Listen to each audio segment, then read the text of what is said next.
Sir ఈరోజు Ghaati movie release అయింది. అనుష్క నుంచి చాలా కాలం నుంచి వస్తున్న సినిమా. ఈ సినిమా మీద చాలా ఎక్స్పెక్టేషన్స్ ఉన్నాయి. మరి థియేటర్లో రిలీజ్ అయ్యాక అసలు రెస్పాన్స్ ఎలా ఉంది సార్? రెస్పాన్స్ అయితే బాగుంది. అనుష్క గారిని చాలా రోజుల తర్వాత స్క్రీన్ మీద చూడటం అనేది ప్రేక్షకులు ఎక్సైట్ అవుతున్నారు. థియేటర్కి వచ్చేటప్పుడు ఎక్సైట్మెంట్ కనిపించింది. అదే కాకుండా ప్రామిసింగ్ డైరెక్టర్ క్రిష్ తను ఒక విభిన్నమైన సినిమాలు చేస్తుంటాడు, రెగ్యులర్ సినిమాలు కాకుండా. సో వీళ్ళిద్దరు కాంబినేషన్ అనేసరికి ఎక్స్పెక్ట్ చేసి వెళ్ళారు థియేటర్లకి. వాళ్ళు ముందు నుంచి ఏం చెప్పారు, ట్రైలర్లో ఒక యాక్షన్ మూవీగా దీన్ని ప్రొజెక్ట్ చేశారు. వాళ్ళు ఏదైతే చెప్పారో అదైతే ఉంది, యాక్షన్ అయితే ఉంది. దాంతోపాటు అనుష్క పేరుగా విక్రమ్ తీసుకున్నారు. విక్రమ్ ఎందుకు తీసుకున్నారని చాలామంది మాట్లాడుకున్నారు. ఈ తమిళ కుర్రోడు విక్రము అనుష్క పేరుగా తీసుకోవటం ఏంటి, అసలు సినిమాలో ఏముంటుంది వీళ్ళ క్యారెక్టరైజేషన్ అని. బట్ దానికి అన్నింటికి అపోహలన్నీ పక్కన పెడితే విక్రమ్ క్యారెక్టర్ కూడా చాలా బాగుందన్నమాట. ఒక ఘాటి కొండల్లో బతికే ఒక తెగకు సంబంధించినటువంటి జీవితాలు ఎలా ఉంటాయి అనేది. ఇది మనకి ఒరిస్సా ఆంధ్ర బోర్డర్లో గాంజా, ఆ కొండల్లో, ఆ కొండ కనుమల్లో గాంజా సాగు చేస్తుంటారు కొంతమంది. గాంజా సాగు చేసేవాళ్ళు ప్లస్ అదేవిధంగా గాంజాను రవాణా చేసేవాళ్ళు. ఆ కొండల్లో ఒక అప్రోచ్ ఉండదు, రోడ్డు ఉండదు, వెహికల్స్ వెళ్ళవు. అట్లాంటి పరిస్థితుల్లో వాళ్ళు మనుషులే దాదాపు 100 km పైన 120 km పైన మోసుకుంటూ కొండల్లో దాటిస్తూ ఉంటారు. అది ఘాటి వాళ్ళ జీవితాలు అలా ఉంటాయి. ఘాటీలు వాళ్ళేం చెప్పుకుంటారు, ఘాట్లకు కాపలా ఉండేవాళ్ళు, ఘాట్లను రక్షించేవాళ్ళు ఘాటీలు, కానీ గంజాయి మోసేవాళ్ళు ఘాటీలు కాదు. మనం గంజాయి మోస్తూ ఘాటీలకు జీవితంగా ఉండిపోయాము, మన బతుకులు ఎలా అయిపోయాయని ఒక డిస్కషన్ ఉంటుంది దాంట్లో ఏంటంటే, ఇప్పుడు ఘాటీలలో ఒక ఇద్దరు మెయిన్ క్లుప్తంగా చెప్పుకోవాలంటే ఒక ఇద్దరు ఉంటారు.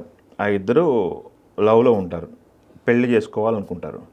ఆ తరుణంలో వాళ్ళకి బయటకు ఏం ఎక్స్పోజ్ అవుతుంది, విక్రమ్కి ఒక గోల్ ఉంది, ఇల్లు కట్టాలి, లేకపోతే ఏదో అప్పులు తీర్చాలి, తర్వాత పెళ్ళి అని చెప్పి ప్రొజెక్ట్ అవుతుంటుంది బయటికి.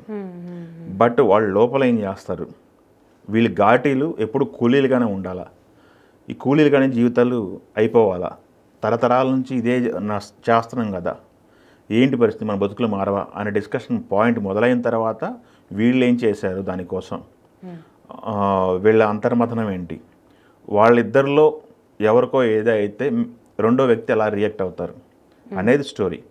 ఇది మనం రివీల్ చేస్తే ఇంటర్వెల్కి ఒక ఎగ్జైటింగ్ పాయింట్కి వెళ్తుంది అనమాట. దాని ఇంటర్వెల్ తర్వాత వాళ్ళు ఏం చేశారు, రివెంజ్ ఎలా తీసుకున్నారు, రివెంజ్తో ఆగిపోయారా, ఘాటీలకు సంబంధించిన జీవితాలు బాగు చేశారా లేదా అనేది అసలు స్టోరీ అనమాట. దీనికి సంబంధించి క్రిష్ రాసుకున్న పాయింట్లన్నీ కూడా బాగున్నాయి.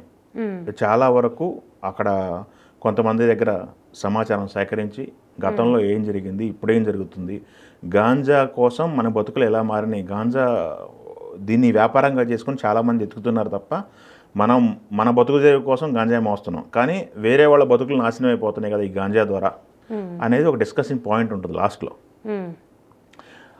ఈ దీంట్లో మెయిన్ ఆర్టిస్టుల విషయాన్ని చెప్పుకోవాలంటే అనుష్క, విక్రమ్ ప్రభు, దాని తర్వాత చైతన్య రవణ కుర్రోడు 30 Weeks 21 అది వెబ్ సిరీస్ చేశాడు. దాని తర్వాత మొన్న మధ్య ఒక సినిమాలో అది కీడాకోలా చేశాడు. దాని తర్వాత ఒక మైసభ సిరీస్ మంచి పేరు వచ్చింది.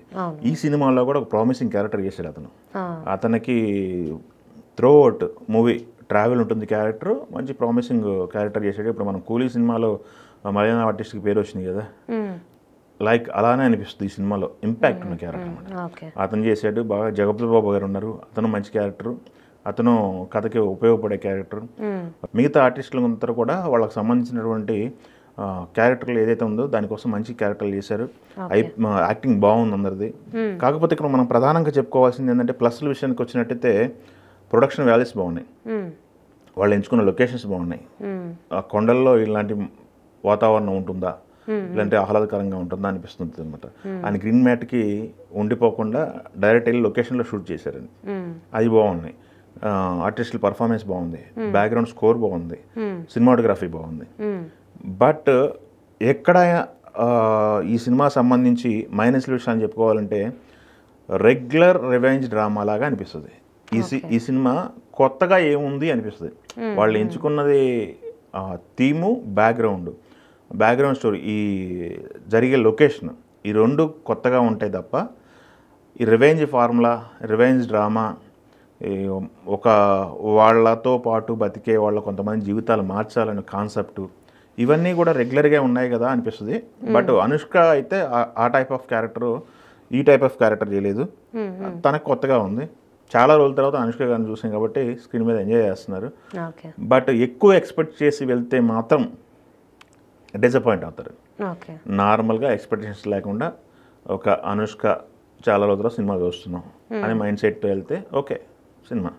బట్ ఎక్స్పెక్ట్ చేసుకుని వెళ్తే మటుకు ఏదో ఎక్స్పెక్ట్ చేసి వచ్చాము, ఏం లేదు అని డిసప్పాయింట్ అయితే ఉంటుంది.